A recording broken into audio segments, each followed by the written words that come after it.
We have to live our lives between these two spots. We have to. Being human. And the harsh reality is, no matter how noisy your life is, we need time with God. This is the air I breathe. That's what the song said. You can't live without air. Tried that? Doesn't work. There was a boy that asked D.L. Moody, he said, I want to learn how to pray. D.L. Moody, famous preacher, took this kid down to a riverbank, and as they were talking, he walked him out into the water. And he took him under the water, and he pushed him under the water, and he held him under there. The kid's fighting to get breath. D.L. Moody pulls him up. The kid goes, pushed him back down. 3 times. The kid comes and goes, what are you doing? He says, when you want to pray as bad as you want to breathe, you're ready. That's pretty powerful stuff. It's probably not true. It's probably a legend. But it's a great story. And for us, that really is it. We got to want to be with God. Got to want.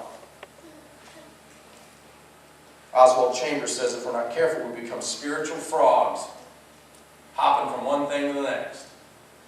We hop from worship.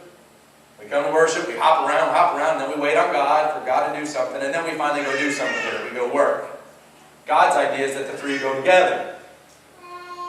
That our worship, this is part of our worship, part of our waiting, and that we work and we serve. We're to serve God in worship, in word and in deed. So what does it mean to worship God in spirit or to spiritually serve Him? I want you to watch this. This is pretty cool. I've always worship me in spirit and truth. Well, what is it to worship Him in spirit? That doesn't make any sense. So spiritually, Romans 12:1 says, I beg you by the mercies of God that you present your body as a living sacrifice, holy and acceptable to God. Present your body as a living sacrifice, which is your act of spiritual worship. So what is it to worship Him in spirit? To be a living sacrifice. To live every minute of your life for Him. Whether you're helping lay carpet or set up chairs or working with the children or going to work or talking to the policeman that pulled you over because you were late to church, whatever it is. Your life is a living sacrifice. That's what it is to worship Him spiritually or in spirit. Well, what does it mean to worship Him in truth? Romans 12:1, it means to commit to the truth. And in Romans 12:1, this is what it says.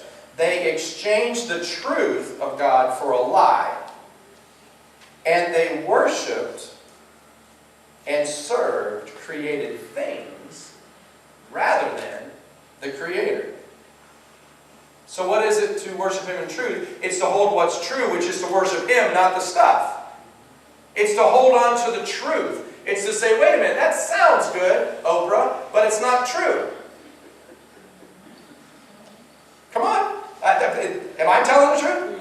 Yes. There's a time, and it's okay for us to say, you know what, that sounds okay, but I'm not sure it's true. Kind of like the Lord helps those who helps themselves. That's not in the Bible. Neither is cleanliness is next to godliness either, for all you moms, okay? So it's okay for us to step back and go, hold up now, sounds good, might not be true, and we have to hold on to what's true. As a father, one of the things I say to my children, they get worried and they get nervous and they get upset about things. And I'll say, now hold up. What is true? What do we know is true? Oh, well, so-and-so doesn't like me. Now, do you know that? No. Okay, then that's not true. We don't know.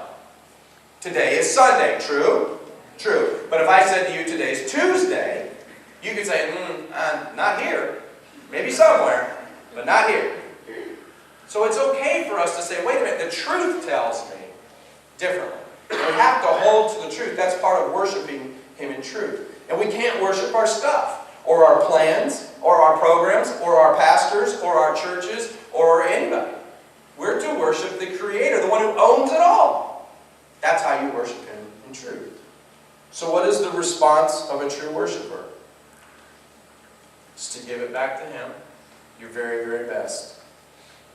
Because He wants to bless others through me. God wants me to love Him so that through me I can love my neighbor and He can love them as well. Third part is He wants me to find, and I need to find, quiet time with Him so I can hear Him. Prayer isn't just me talking. Prayer is more me listening You guys have, everybody has one phone friend that when you call, it's 45 minutes, they're 40 and you're 5.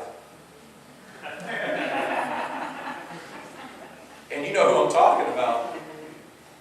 My point is that real friendship and real relationship isn't just us talk, it's us listening too.